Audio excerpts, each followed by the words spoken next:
रोहिणी खडसेंनाही भाजपात आणण्याचा प्रयत्न करू असं रक्षा खडसे यांनी म्हटलंय।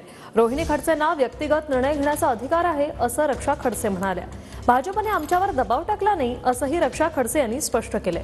तर मी शरद पवारांच्या राष्ट्रवादी सोबत राहणार, रक्षा खडसेंच्या विधानावर रोहिणी खडसे यांचं हे स्पष्टीकरण। नाथाभाऊ असतील, आज रोहिणीताई असेल किंवा मी असेल, आमच्यावर कधी असं प्रेशर कधी आतापर्यंत त्यांनी टाकलेलं नाहीये।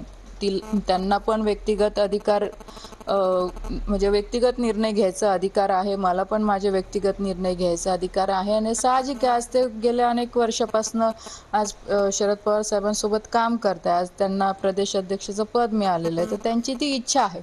पण आम्ही सुद्धा भविष्यामध्ये प्रयत्न करू की त्यांनी परत भाजप सोबत येऊन काम केलं तर चांगलीच गोष्ट आहे।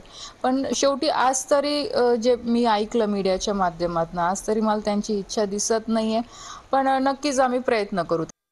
मी राष्ट्रवादी काँग्रेस शरदचंद्र पवार पक्षाच्या विचारधारेसोबतच कायम राहणार आहे।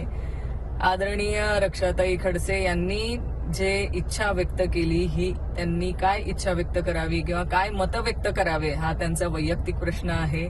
पण तरीही मी राष्ट्रवादी काँग्रेस पक्षामध्ये कायम याच पक्षाच्या विचारधारेवरती राष्ट्रवादी काँग्रेस पक्षामध्येच थांबणार आहे।